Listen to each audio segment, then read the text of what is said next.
Like your map skips? They look Just going live on Facebook now, so it'll be a second here. good. The color scheme is nice. Yeah.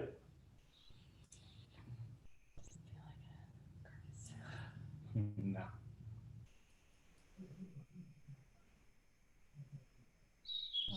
Can't make sure I'm not sitting there watching all the people who, if there is any. It might just be us. Yeah, it might be. When I watched you, it was like there weren't many people watching. There's already 17 watching.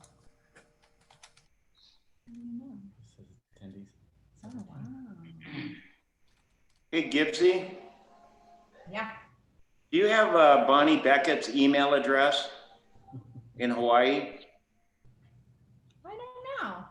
I can. She just sent me a text. She wanted the link to be able to watch this. Oh, yeah. And I can't find that link that you sent me. I know you did. Let me see. I'm going to step out so I can. Thanks, Gibbs. Yeah.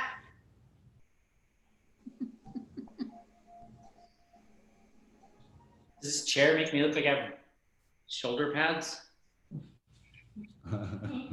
Well, you can't Yeah. actually, you can't, well, kind of barely can see it.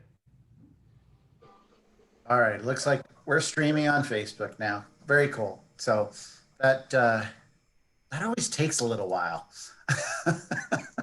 You'd think that it could be so much quicker. Yeah. But look, we already have a comment. Oh, Cynthia Bowser over in Denmark is saying hello. Oh, yeah. Hey, Cynthia. And Steve and Martha Hewitt watching from Columbus. Glad to have you back again. Always a great And drinking some ledge audience wine. member. The Mark Adams got to represent. That's cool. Right on. 14, huh? Yeah. How's that tasting? Bet you that's good. Juicy. And looks like we've got plenty of people joining in right now. So very cool. Alrighty. Cool. Sky. Skylar doesn't have any wine. That sounds surprising. Yeah, right. Right. You bust out that Bombay. I saw you with Skylar yesterday. Don't act like you're dry. Oh, is he having a dry January? No. Damp. In January. It's a damp one. Oh, weekends only?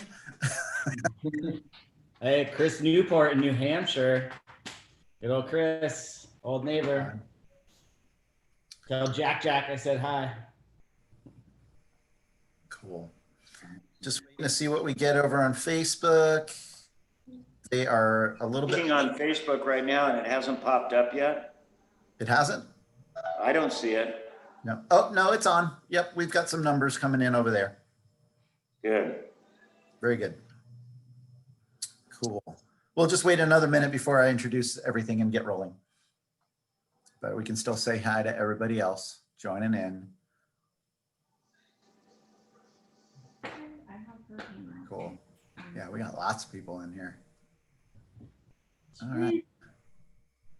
Can't wait to see everybody in person again. Right? Hey, Right. ready. Wonderful. Yeah, it's getting kind of, I mean, as much as I love hanging out at the tasting room with the crew, it'd be nice if there were more than 2 or 3 of us there.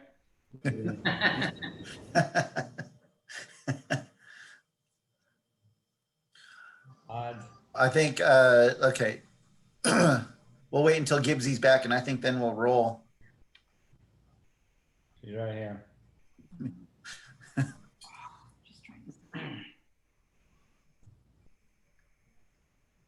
Cool. Yeah, we're some good numbers over there on Facebook. So Chris, if somebody were, I've got people texting me and calling, can I just tell them get on Facebook and check out? yeah, go to the Paso Robles at Paso Robles Wine Facebook page. At Paso Robles Wine. We're live there. That's the easy way. Zoom, you got to do the stuff.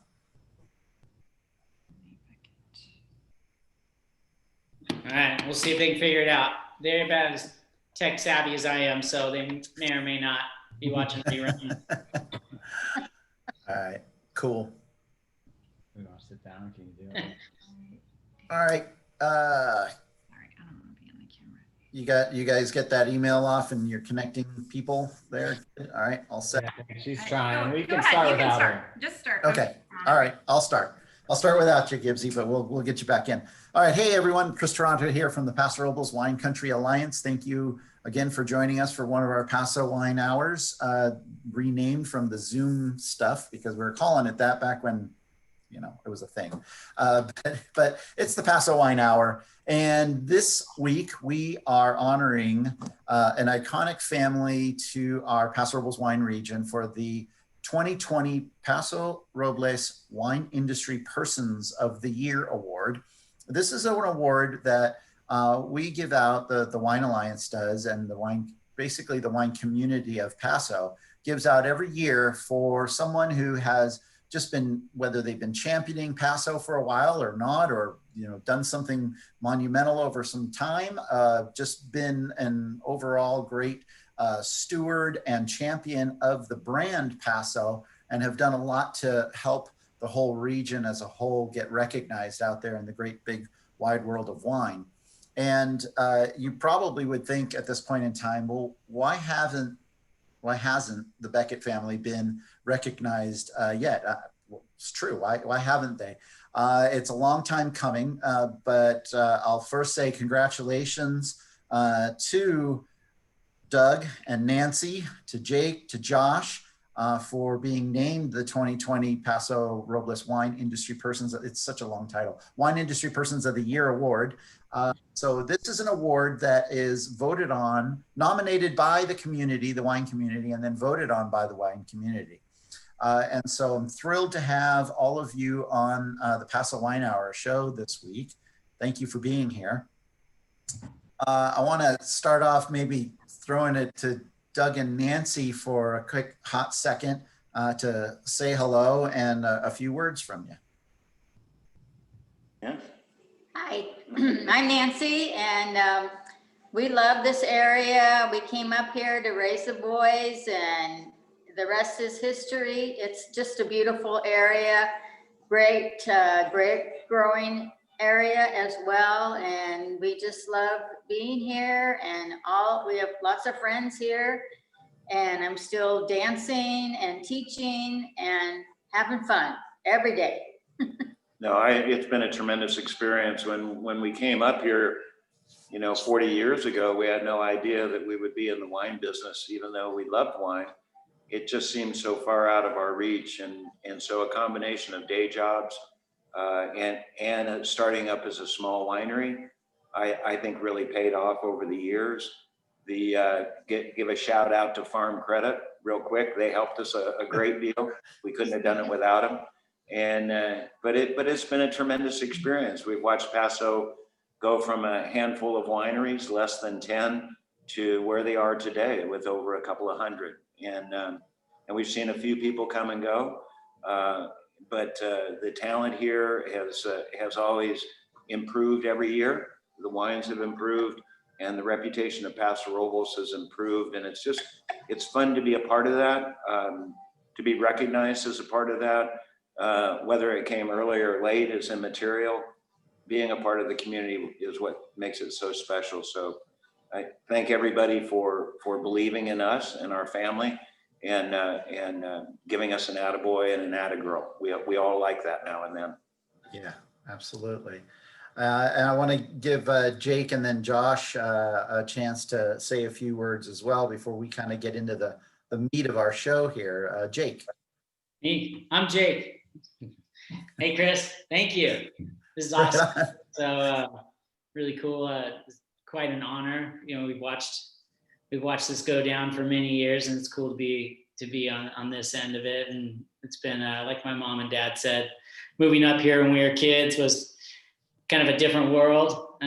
Growing up in this industry, as this industry became what it is today, has been awesome. Like Dad said, there's less than 10, and we watched them all show up as we came into it too. And then really the big boom the last 20 years has been amazing, and watching all these really amazing, talented farmers and winemakers realize what does best around here.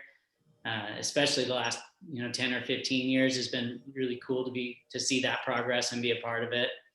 And just to be able to make wine and sell wine for a living it's pretty awesome. So we've got the second generation of kids coming up now. I can't get any of mine to work in the vineyards yet more than one day, and they realize how hard it is, but we'll hopefully have that third generation coming at some point. But yeah, thank you.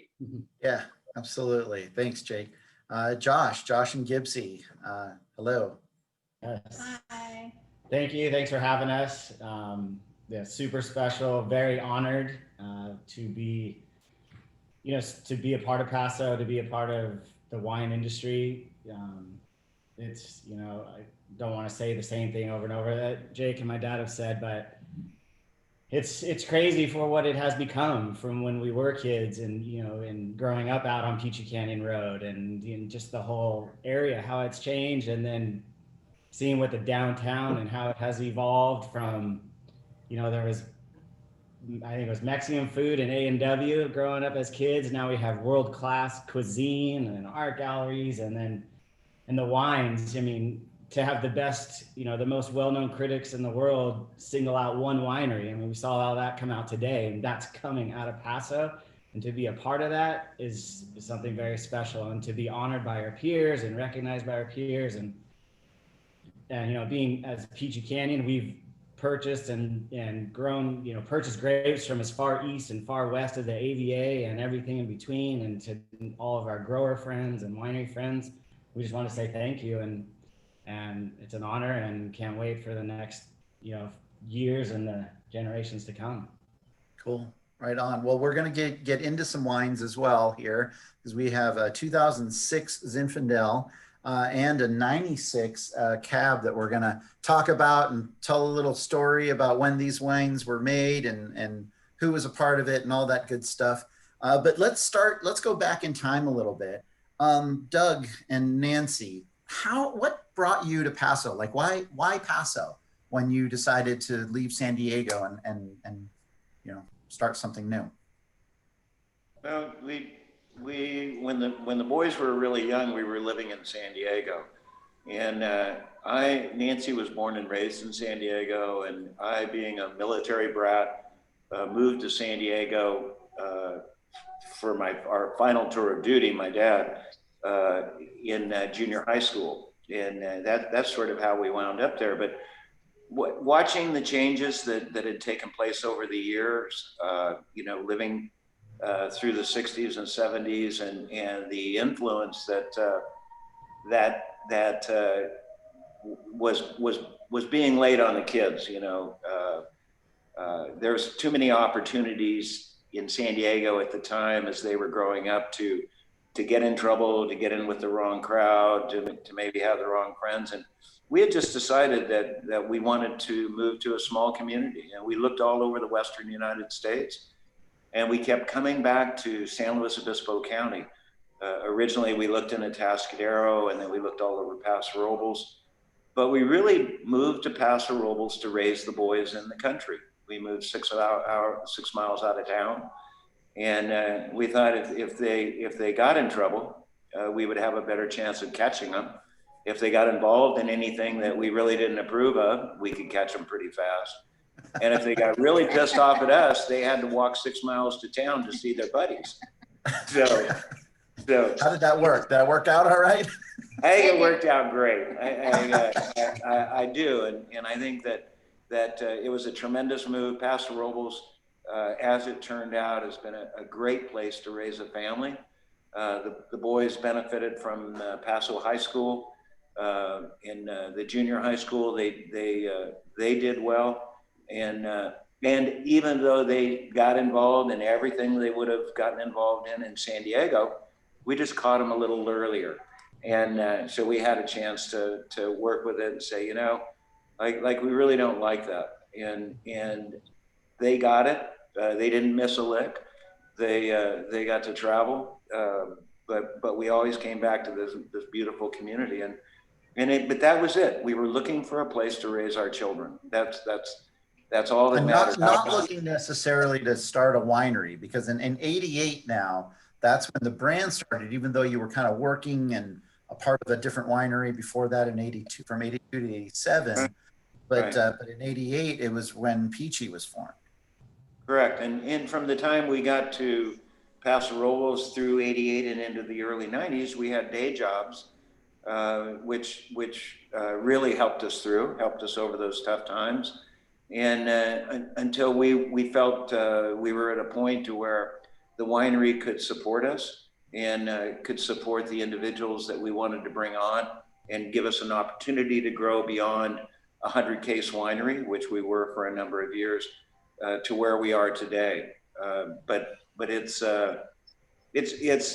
really about family. That's what Nancy and I have focused on since the boys were born, and that's what we've tried to focus on since we got here, and that's what I see them focusing on their families, and as a consequence and as a result, we've got 5 of the best grandkids ever, and two more that I think are coming on. Jake's fiance has a couple of kids that we're inviting into the family because they're just as cool as our grandkids. So that's kind of where we are today. Right on, right on. Now, early on, Josh and Jake, you didn't think that you were going to come back and be in the family business, right? I mean, Josh, you went, what, English lit or something? Yeah, A degree? I have a degree in English, and Jake has a degree in cultural anthropology. Both of us, growing up here, we couldn't get out of town as fast enough the day we graduated, essentially.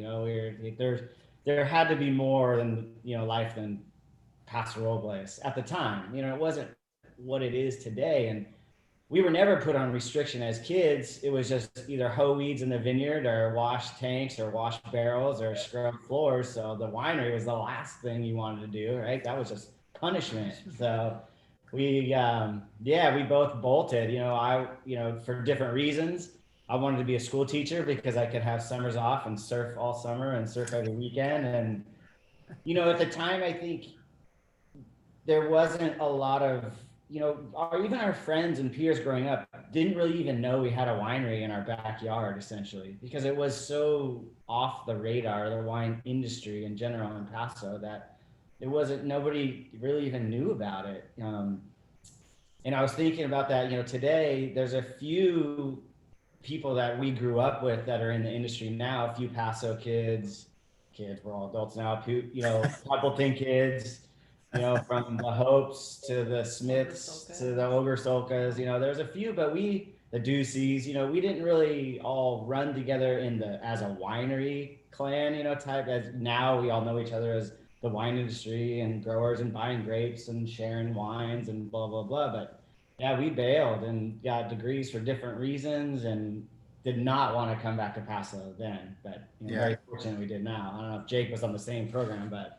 Yeah, and I think it's just hindsight. Now we realize now. I think our memory of childhood in Paso are very fond, but in 1992 and 1994, at that point, we wanted to go do some other things. But I remember in 97, it was probably 1997, the first time I brought friends home from college. I'm like, hey, we have this thing called a wine festival.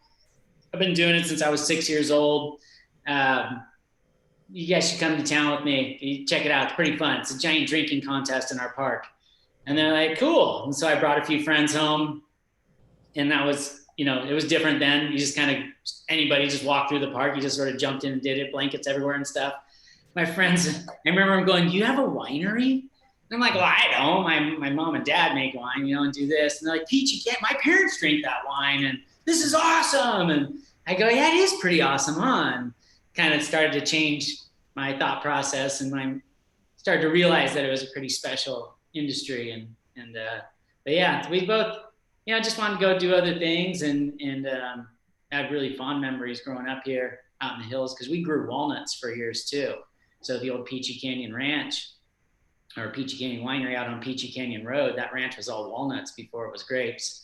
and now it's got a little bit of each. But like Josh said, I mean, we had to sucker trees and hoe weeds, and we're like, I was ready to go be a professor or join the Peace Corps, and Josh wanted to teach and get summers off, and this farming thing seemed tough, you know. But that changed. What changed it? What changed it for you, Jake? My friends tell me it was pretty cool. No, I liked wine. I enjoyed farming and driving tractors and whatnot. I think it just took time, you know. You have to settle into it. When it's something that your parents do, and everybody's different. I'm sure some people see what their folks are doing or grow up in it and just want to do that. And I just want to do something else, you know, my own thing and pave my own way. And I think just getting. And you got the job at the wine shop too in college. I worked at a wine shop, so I got into wine when I was in college. I think just a little bit of maturity and a little more education and a little more exposure to the world and the reality of the world, and realizing that maybe I didn't want to pound nails and things like that. And like, okay, and just realizing it's a great industry. It's hard work, but it's dynamic, and it keeps you going and it keeps your mind working. But I guess it was probably 98, 99, and then the end of 2000, I worked at a wine shop. It was called The Wine Shop, and it was attached to a liquor store in Modesto. And I started going through wines and taking notes and tasting verticals and bringing in other winemakers. And ended up meeting some of the Gallows and Ron Bowers and these people, and seeing how other people like responded to them and how passionate they were about what they did. And I started to really find some appreciation for wine, and then coming back and spending time in the summers those years too, working in the vineyard. And it just took time, you know. I just realized that it's a really cool thing to be a part of. And if I can make a living doing it, I got to make a living doing something. It'd be nice to kind of maybe more follow in my parents' footsteps, and a chance to work with my brother. And you know, we like doing stuff together, and just kind of happened, you know. I didn't have like the aha moment. It just sort of started happening.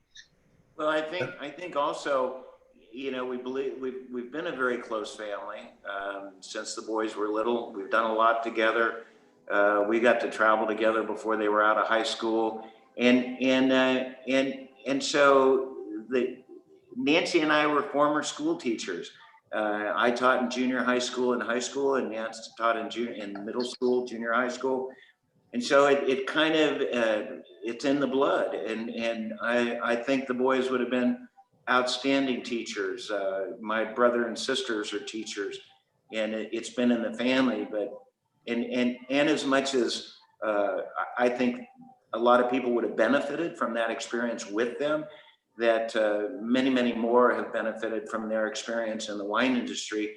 And to be purely selfish, it was a dream that their mom and I had, that we could all work together and that we could stay close, and we didn't have to travel across country to visit each other. And it's turned out to be a wonderful experience, though challenging at times. If I said it was all easy, I'd be lying.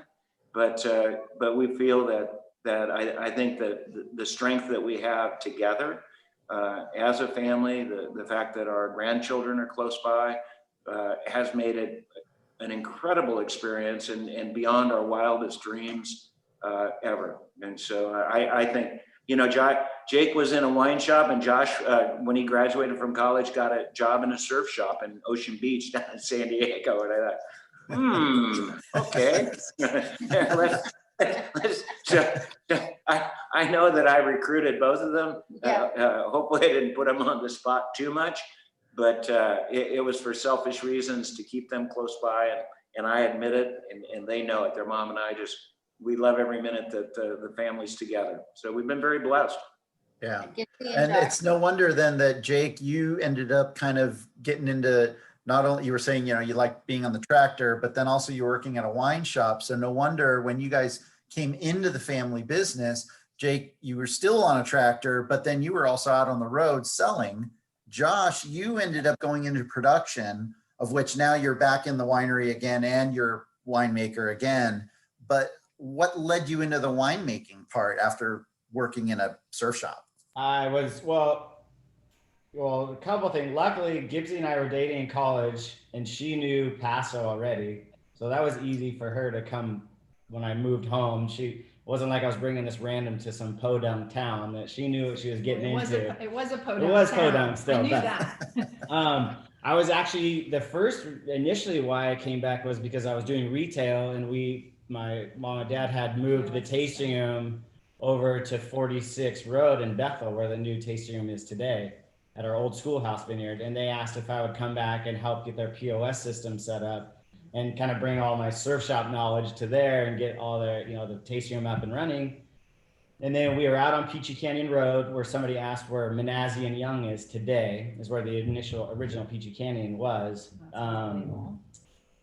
I got there, I finished the tasting room duties, and harvest was about to start. And my mom and dad essentially said, hey, because I was planning on coming home for 2 weeks, and I was out. I was going back to San Diego. I wasn't staying. And I was still in San Diego. You were still, Gibbsy was still in San Diego. So, but then, hey, couldn't you stay? We're shorthanded for harvest. And I just thought, well, I don't really have to go to San Diego. Were you really shorthanded for harvest, or were you lying? I was lying. Yeah. So I stayed for the harvest of '98, and worked with my dad and alongside Tom Westberg and Florence Sarzan from Bordeaux. And essentially the four of us, did the crush that year. And I realized at the time, how the winery was cool. I was really into, I just was scrubbing, do whatever Tom told me at the time. I kind of worked under Flo, who worked under Tom, and I was just the grunt. I was just a cellar guy, just doing whatever, and I liked it. And I had a newfound or a re-love of the Central Coast as well at the same time. Like, I realized how cool Paso was, how cool the Central Coast was, and that harvest was good. And then after that, I really kind of got a bug for it and wanted to learn more from Tom and Flo. And essentially as the years went on, people move on, and so I just stuck with it and kept moving up and did some online courses, and over years essentially, and then got an opportunity to go work in Australia at Cape Mentel, and kind of just evolved. And I really got an itch for the production and the vineyards, and I've kind of stuck with it since. Yeah. Let's fast forward a little bit in that then you and Jake started Chronic Cellars. It was quickly very successful. And then you guys found yourselves coming back. Spend just a minute or so letting everybody know about what you did with Chronic, and then what brought you back, Jake or Josh. Go ahead, Jake, start. Yeah, so the Chronic Cellars brand was something that Josh and I did with a couple of friends, with Joe Calionzis, who was the artist, and a couple other friends along the way. But it was a brand that we had started really to introduce wine to people that weren't into wine yet. We wanted to let the rest of the community, or whoever we could bring in, the beer drinkers of the world and stuff, let them know that wine was fun. We had this desire to expose people to wine that weren't exposed to it. And we thought if we came up with this interesting name that sort of caught ears, and designed these pretty wild labels to catch their eyes, and then made sure that we did the best job we could to put really good wine in the bottle, and see if we could expose this industry to consumers and maybe create some new demographics for our industry, and just bring something to the table and just do something different. We were playing with some interesting blends. Josh was blending a lot of grapes he hadn't worked with before. So it was a chance to do something different within the industry that he now knew as far as winemaking. And at that time I'd gone from vineyards to sales and marketing for Peachy. So it just worked that he and I could start this little project as an experiment. And it's interesting, fruit doesn't fall far from the tree. We stayed at Peachy, and then on the weekends we did Chronic.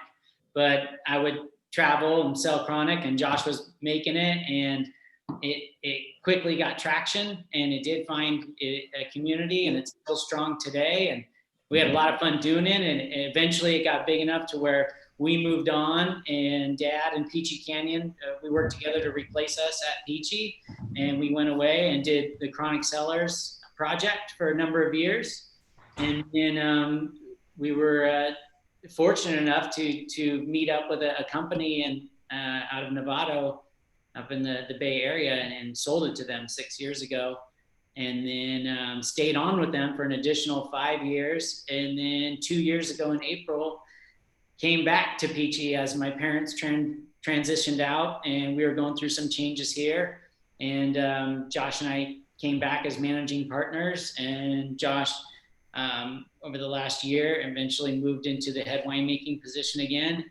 And I moved over into more general management, working in the office, and it's just been this constant evolution. But Chronic really gave us, I think, an appreciation for the difficulties of the industry, and we also got to see some really cool success, and it was fun. And I think it lit our fires up. Not that they were burning out, but we had been doing it for several years then, and it sort of reignited things. And we're excited to be back here at Peachy to have a brand full of tradition and history, and see what we can do with it now with that knowledge that we have from our past. Exactly. And so, and that was an announcement that was made last year, in that the two of you, Doug and Nancy, as founders, you were going to take basically a step back, and it seemed like it was like the perfect timing in that Chronic Cellars had sold.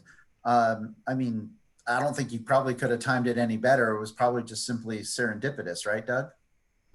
Well, to a certain degree, the boys, Josh and Jake, had an 8-year plan from the conception until they were, as they have shared with me, to where they would sell it, and they were able to achieve their goals collectively. And when they sold, unlike a lot of wineries, they were debt free, and they did very well. And I think they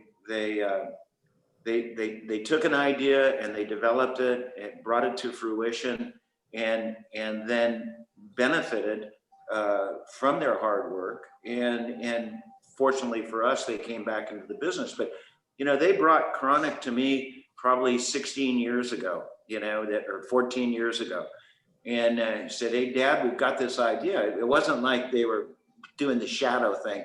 We've got this idea. We want to start another brand. Just wondered if you're interested. And I said, "Well, what's the name?" And they go, "Well, we're going to call it Chronic Cellars." And I said, "Well, who's dying? What's the deal here?" And they sort of go, "Oh, okay, Dad. Yeah, okay." And so I said, this is your project. They took it from start to finish on their own, took their experience from Peachy, took their experience from their educations, and the confidence they had in themselves, and built a brand that within a relatively short period of time was international.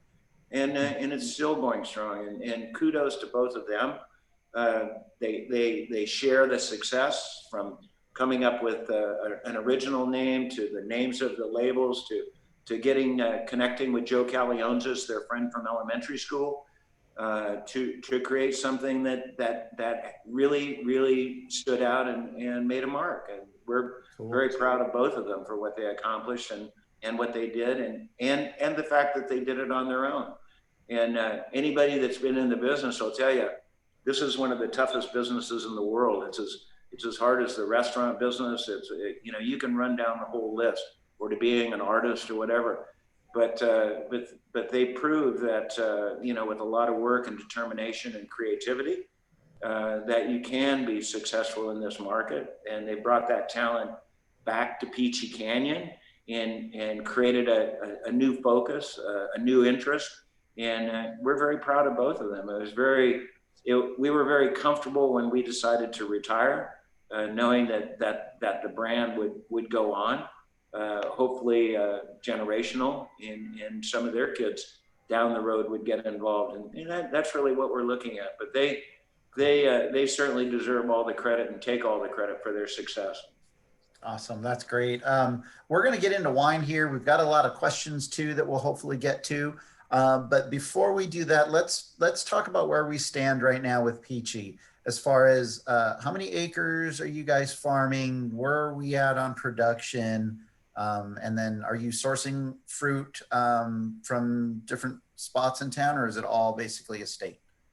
So yeah, we've definitely have shifted gears a little bit from 10, 15 years ago, where we were purchasing a lot of fruit from all over Paso, from, exceptional growers, a lot of different varietals, a lot of tonnage. Today, Peachy has kind of shifted gears. We're almost 100% estate. We have 5 different vineyards now, 3 in the Adelaida district, 1 in the Willow Creek district, and 1 in the Templeton Gap. Just over 100 acres in total of planted ground or producing ground. We do buy some organic Zinfandel from David Bailey out on Peachy Canyon, kind of a special vineyard that we hold close. That will probably do forever, hopefully, and it's close to where we grew up. Makes exceptional wine. And we purchased a few tons of white, some Rhone whites here and there for our DTC program for the tasting room. But our production, give or take, under 20,000 cases now, or maybe a little around that number, give or take a little bit. But it's really estate, still thriving on Zinfandel, still staying true to Peachy's heritage. We're still, we have the D block, which is our, UC Davis experimental block with the different clones, and we've propagated that to our schoolhouse vineyard, and we have about 35 acres of dry farmed grapes as well. Zinfandel, an assortment of different clones and different Rhone varietals is there as well. And we really want to focus again kind of on quality over quantity. When it comes to what I'm doing and my team at Peachy, I have an unreal cellar crew right now and vineyard crew, and really focusing, seeing what other peers are doing with their wines, and and the recognition they're getting, and having our own vineyards and the control of our vineyards, and just wanting to make the best wine possible and wanting to grow the best fruit possible. And from dirt to bottle is something really special, to be able to take things that we've planted with our own hands, and the dirt and the amount of clothes we've trashed and equipment we've ruined and all that over the years, and then put it in the bottle and to be able to share with people is something special. And today, even the wine this first wine we have, this is from our Snow Ranch where Jake lives. This is a 2006 Zinfandel that was an old head prune Zin vineyard that was very elegant and really a special Zin that was almost Pinot-esque that we really enjoyed. You have the Mustang. I have the Mustang. We have different wines. Oh. Dad giving me different bottles. The Mustang, so this is even cooler. What happened? We can talk about all of them. Yeah, Chris has the Mustang Springs, which is where the winery is, which is where all our dry farm fruit is, which is awesome. Which I'd love for you to talk about dry farm and old vine. If we can pepper that in somewhere. Yeah, we've got I have the Mustang. Yeah. So we have Zinfandel planted at all of our vineyards. And I have the Snow here, which is an old Zin vineyard that we've actually since removed and replanted. It's super special, ton of fun. The Mustang that Chris has, that's at the winery. That's where we have 35 acres of dry farmed and about 20 acres of traditional bilateral cordon irrigated fruit as well. Got the little block here that I think that the Mustang that Chris is drinking is one that Richard Surratt planted when he was a little boy back in the 50s. So pretty Wow. special wine that you're drinking right there, Chris. Yeah, it's delicious. Let me just tell you. Yeah, we've got some old vines in. We've got some vines out there that are literally hollow. You look through them and you can see through the other side, and it's then on paper, farming them doesn't really make sense. If we had to sell grapes, it wouldn't be probably a good idea. But since we can turn it into wine and put it in the bottle, it's awesome. Very special and very fortunate. And that's kind of how Peachy has shifted gears over the years. And we're really focusing on quality, and it's kind of good timing with the State of the Union and not being able to travel and sell and hit the road as hard as we would like to and as we used to be able to, but to be able to keep it going and take something that my parents saw the vision and the opportunity at the Mustang Springs Ranch moving from the original Peachy Canyon and moving there, and then taking that old vineyard and bringing it back to life essentially, and then developing more, removing the old almonds that were there, not walnuts, but we did have some almonds we had to deal with, which is, you know, Paso's historically, you know, known for. And then focusing on quality over quantity, and really being fortunate. I think that we're really kind of hitchhiking on what you were saying, Josh, that, whoops, there went my screen.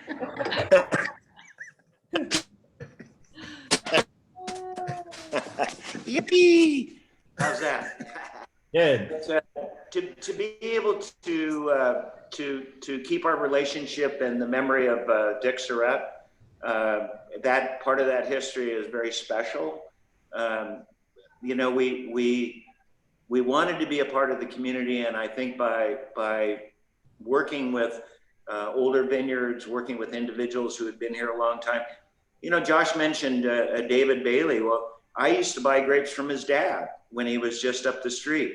And so there's generations within the vineyards, but for us to be able to have these, and both of them are similar, but they're uniquely different. The two wines, the Mustang Springs and the Snow, but for over 10 years old, I think they're delicious wines, showing incredibly well. The reason I just don't have enough of it because we drank it all. It's real simple. This 06 is holding up so well. It's got this candy apple kind of quality to it that is just so delicious. It still has so much vibrancy and so much fruit to it.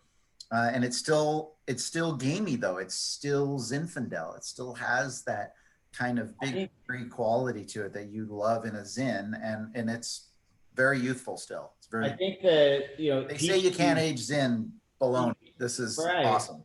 You very much so. And I think Peachy has always been focused on elegance and balance with their Zins, and never got on the real high octane, sweet residual sugar Zins that were very popular, you know, throughout the 90s essentially, or, you know, mid to late 90s, and really, and focusing on the quality and lower alcohol and in dry wines. They are aging nicely, and it's cool to be able to open Zins with a little age and see them still hanging in there. You know, it's not always that way, but it is possible. And Well, I think these are good examples of what you've put together, Josh, and what Jake, when he was in the vineyard, put together. It's a blend of everybody, and our idea has always been to have a wine that's enjoyable, to not, you know, try to hitchhike on the trends when the wines did get to be real high alcohol. And that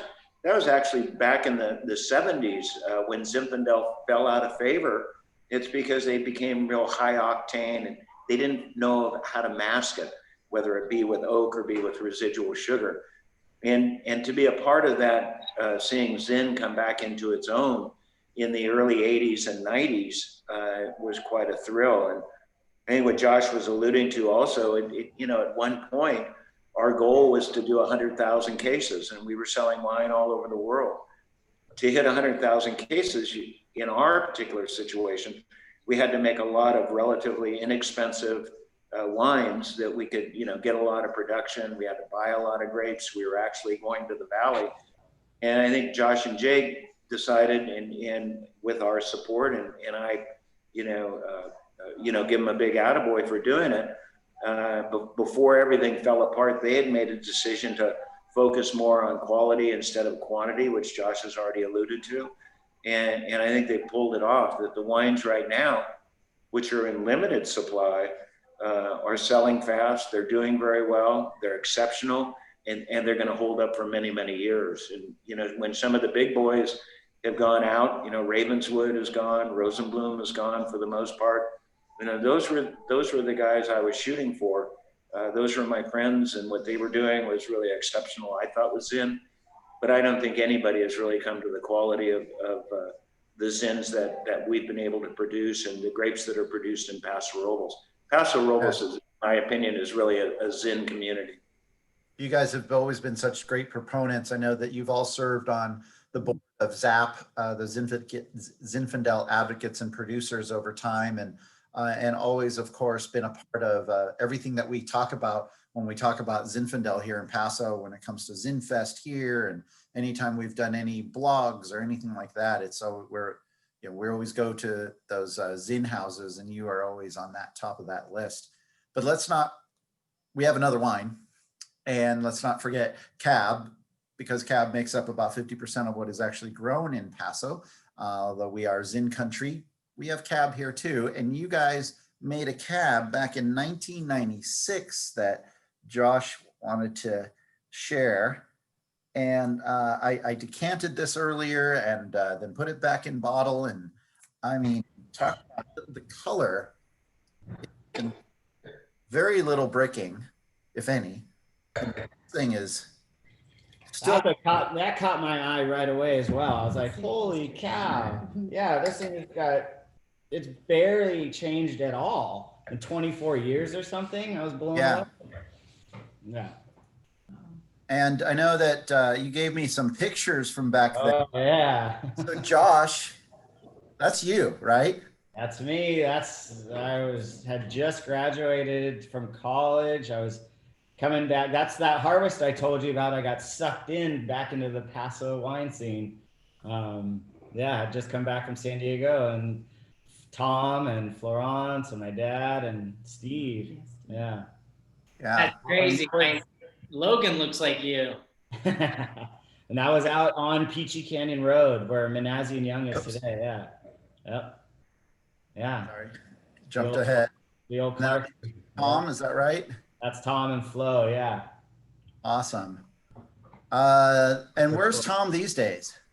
Tom is in mainland Mexico down by Guadalajara. Yeah. He's last we've heard. He and Peggy. Yeah, doing awesome and hanging in there. And let's say hello to him.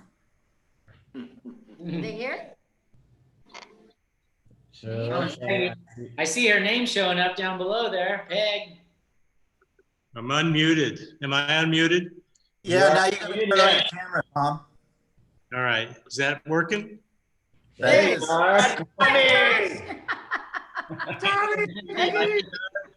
Jake, Hey. yeah, good to see. It's so glad to see you guys after just a few years. A couple. A couple, yeah. I'm so happy that you invited me to do this, because I think about you guys all the time, and I wish that we were closer, not only in California but in Mexico. We really enjoy the few times we've been able to get together. So it sounds like you're doing wonderful. Your wines are spectacular. One regret I have here is that it's pretty hard to get very good wines. There are some wonderful wines grown in the Guadalupe Valley north here, but they aren't like the old wines we used to get. So I have a new brand here that I've been That's a good one. I actually have a little one right here. Whoops. Cheers. Cheers, Tom. Cheers. Hello, Tom. To you and to the Becketts. Hey. Right on. I just want you to know, Doug and I started, like chatting in the 80s, and my career in the Paso Robles was about almost as long as Doug's. I started in the early 80s, and so we kicked ideas back and forth, and in the late 80s, when Doug finally decided that we got the brand, we can make some wine and make some money, we started putting blends together like Incredible Red and some of those early wines that we had to go out and source grapes for. I could remember flying over to the valley with Craig Armstrong in his little plane. And we had some incredibly good times. And about 96, I think I finally quit my other winemaking jobs and started working with Doug. And then Josh and Jake showed up at the winery, and they weren't really too excited about working in the winery, I can tell. But you know, I did make a few rules. I said they had to wear shoes when we were washing barrels and moving things with the forklift. You know, kind of safety things, which finally got through. And then within a couple of years, we kept growing the brand. And Doug, every time we grew the brand, Doug would blame me because he said, you know, now I'm in debt. And, you know, thanks a lot, Tom. You know, I got to hear about that several times. Anyway, but we had a great time. And then Florence came to work for us. She had just graduated from the University of Bordeaux. And she added a great level of winemaking and tasting and blending, and you know, that it just rolled from there. We had a wonderful time, and you know, I love Doug and Nancy and the kids, and I really do miss you guys. Yeah, I feel like I'm part of your family almost. And in You the are, Tom. really You true. will be. Yeah, so great to see you guys, really. So thanks for inviting me for this, and you're all welcome here, the whole family. We're just finishing building a new house, and we have a nice casita that I'm looking out the window at, and we could fit a lot of people in here. So keep us in mind next time you come to mainland Mexico. It's very nice. So You can count on us. Thanks, Tom. Awesome, Tom. Good to Tom, see you, thanks. Tom. Go ahead. Be careful inviting. I got 7 on my end these days, Tom. So hey, we'll it's a make party. we'll make room. Don't worry, Jake. Yeah, Cool. everybody's welcome. Good to see you. That's awesome. Tom, thanks so much for joining us. I know that you were so a part of the Paso Robles area's, you know, almost kind of when we started as a wine region, really, and being a part of other brands too, and winemaking and everything. And so just appreciate you joining in and all that you've done for the wine industry as well. So cheers. Thank you, Chris. Thanks for inviting me. Yeah, absolutely. All right. I think, I don't remember how to put you back on here for a second while I might still be figuring it out. But before we do that though, I do want to talk a little bit more. Let's look at some of the questions though that have come through from some of the people that have been watching. And I liked this question from Steve. The white Zin craze saved a lot of the old vine vineyards in Sonoma and Napa. Did Paso also produce the white Zin so popular during that time? I mean, how did we fit into that kind of saving of Zinfandel with the whole white Zin thing? Doug, were you kind of a part of that at all, or do you have some history there? Well, we never made a white Zin, but when white Zin came out, it was a new product that was almost a mistake from some Zin that was made over in the valley. And with a little residual sugar and a pale color to it, it became very popular as an inexpensive wine, and it grew tremendously.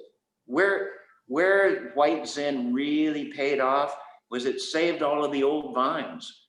When the owners realized they could sell their grapes and get a halfway decent price without having to pull up their vineyards, you know, and replant and what have you. The craze took off, and it lasted for several years. And again, the consequence was a lot of the vineyards that would have been pulled, the old head prune stuff from Cucamonga to Mendocino to over to the valley, they stayed in place. And as red Zin gained in popularity, we had the resources and we had the vineyards that really gave us a big hand. So I never badmouthed white Zin, and I never would. I think it had a purpose, and I think it saved, again, a lot of the old vine Zinfandel that was planted throughout California. It might be the reason we have D Block.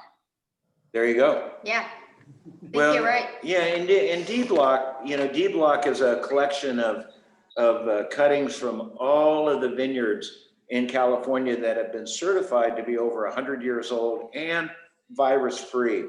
And as one of the proponents of the project and working with UC Davis, Peachy Canyon was one of only three vineyards, three wineries that actually got samples of all of those old vine cuttings that were virus free. And our success with the D block, the Davis block, has been very remarkable, and it's an exceptional wine. So we've always supported Davis. They've supported us.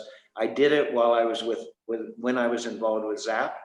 ZAP has been very instrumental in saving a lot of the old vines, and that's kind of what brings us here today. And White Zin is still made. Where they're getting 10 tons per acre. We're making Zinfandel off of maybe 1.5 tons per acre. So there's a difference in quality. There's a difference in the grapes, but no bad mouth for White Zin. I think it saved us. Yeah, and we brought in the cab, by the way, the older cab, because we were really hoping to find a way to also kind of make it fun to bring Tom into the program. I am going to say one more time though that this 96 cab is holding up so well, but you guys are you're still making cab, right? I mean, it's not just exclusively Zinfandel. You've got other varieties that you're playing around with and creating some amazing wines with, right? Yeah, we've got, we do 6 different, I should say 8 if you include West Side and Incredible Red still, different Zinfandels, but we make a Cabernet, a Bordeaux blend, a Malbec, and White Rhone. Just on our estates, we have, anywhere, we have Carignan, Counoise, Petit Syrah, Grenache, Mourvèdre, all the different clones of Zins. Sparkler. Yeah, so we definitely playing around with other things. We're trying new things. We love blending. We love having those different nuances from those different varietals and adding them to Zinfandel is very special, and I have a ton of fun doing that. But also Cabernet, we have old vine cab planted at the winery, be it it's only like 1.8 acres, I think, but we are definitely going to be planting more. Check the map. Check the map, so Jake. map behind Jake.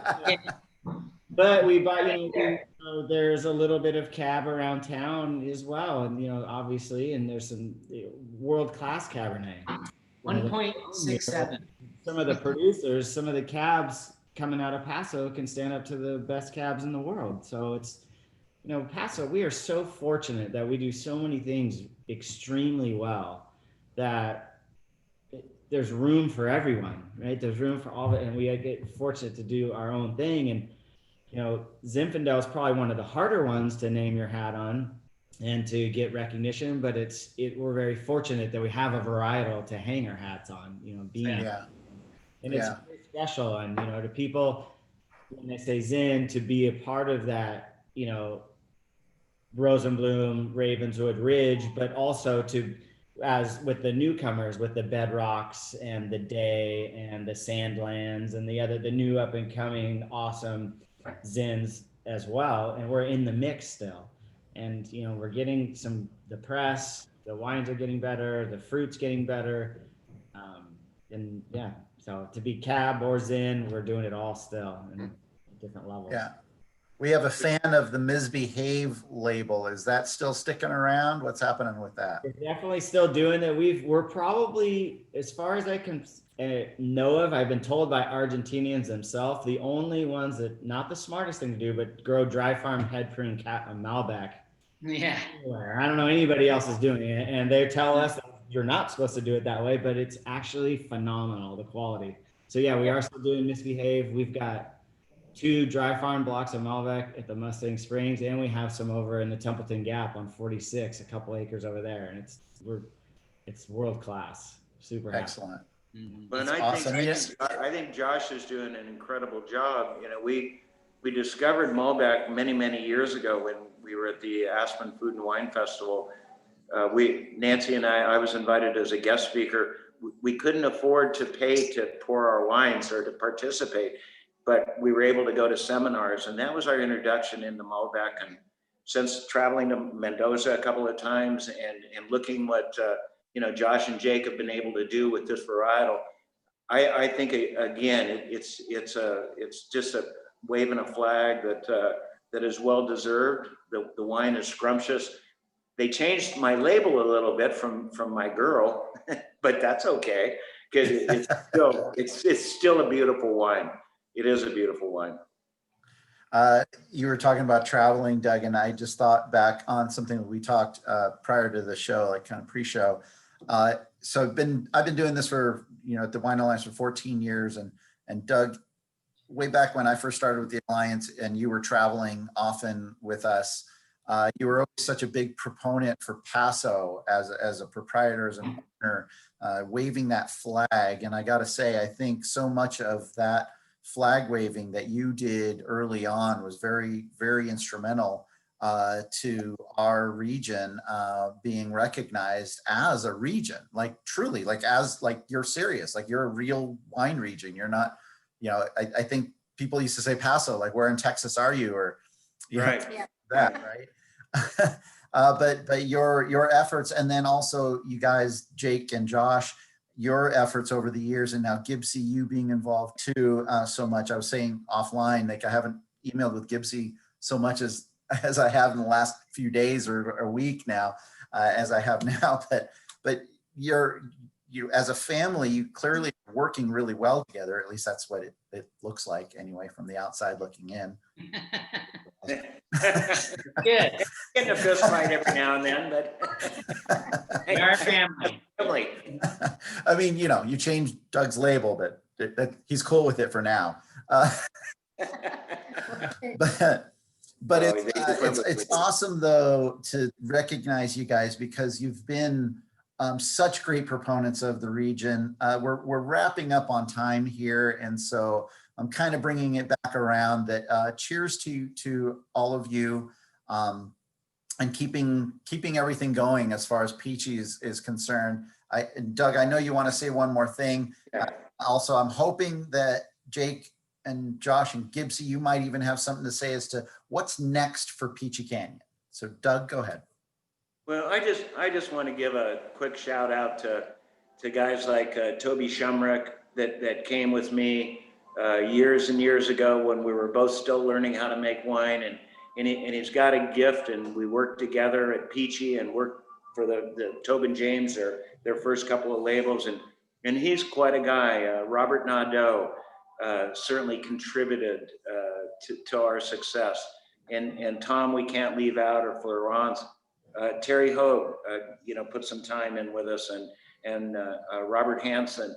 We've only had a couple of people involved over the last 30 years, but I think they've been exceptional. And when it was time to move on, they moved to bigger and better things, which I respect them for. But I also believe that they always gave 100%. And Josh and Jake, if I've left anybody out, let's give them a shout out. Well, I think you meant Terry Colton, not Terry. Colton, you, of course. Yeah, I'm sorry.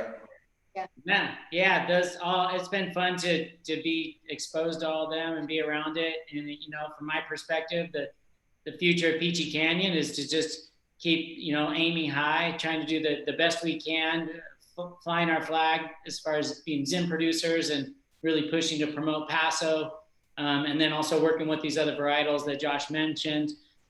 We've been working with Cab and whatnot for years, but we are playing with the Rhones these days more specifically, and I'm just excited to see what the winery crew can come up with, and to hopefully expose my kids to this a little bit, and then to finish it off, just thank you, Chris and PRWCA and Paso, for not kicking me out of this town all those times you probably should have. And just, it's cool to be sitting in this seat, and look forward to having a party in the summertime or something. Yeah, right on. We will. That's a great mention there, Jake, is we will hopefully be able to, once we can all gather and do all that whole thing again, be able to celebrate this family in person with tasting their wines and hearing from them again, and seeing the whole family together. Josh and Gibbsy, anything from you? It's been such a gift to go back over the last 33 years now, and appreciate the labels. I've been involved in many facets of the business the last couple of years, but to really fall in love again with the tradition that Doug and Nancy set for us to really dig in and recognize that this brand is such an icon, and I have a lot of pride in that, and I think we all do. So thank you, and thank you for recognizing us from the PRWCA. Great. Absolutely. Our peers, yeah. No, we're just looking forward to, you know, the what the future holds with making, you know, raising the bar of our wines with our peers, taking the brand to the next level, taking our vineyard practices to the next level and winemaking practices to the next level, and taking our employees and our colleagues with us and doing better for our employees, you know, provide, you know, giving to them too for how much they give to us, you know, and doing, you know, it's a big picture, it's a big family, and everybody is as important as myself or Jake, Gibbsy, mom and dad, you know, top to bottom, everybody in between. And just, you know, thanks to our peers, thanks to the Alliance, and look forward to the future. Right on. And separate and apart from what it is that you guys do in the wine industry or for the wine industry, you're always also giving back into the community. Doug and Nancy, your roles with the Paso Robles Youth Arts Foundation, as well as the Central Coast Cancer Support Community. I know personally from that standpoint anyway, and how generous you've been to cancer-related causes. I know you my family benefited directly when my mom was fighting her fight. But you guys are so awesome in always being there for the community wherever you can and giving back. And so we thank you for that. And cheers to you. Cheers to the Beckett family. So, Thanks. cheers. Thanks, Cheers, everyone. Thanks, Tom and Peggy too. Yeah. For joining. Yes. Oh, Oh, so good to see Tom. What a great surprise. That was a treat, yes. That was really a treat. Oh, super fun. All right, you guys, thank you so much. We're everybody watching, we're going to have another Paso Wine Hour next week. We're going to be talking about the Highlands District. Also, check out an upcoming podcast where we're going to be talking to the Beckett family in Where Wine Takes You, hosted by Adam Montiel. He will be going over more of this history with them and really kind of diving deep into some of these personal and fun stories. So if you haven't checked out Where Wine Takes You yet, go to pasowine.com. That's where you can find the latest in the podcast, as well as the latest shows and past shows for the Paso Wine Hour. So thank you everyone for joining us, and we'll see you next time. Thank you, Chris. Bye. Bye-bye. Thank you. Bye.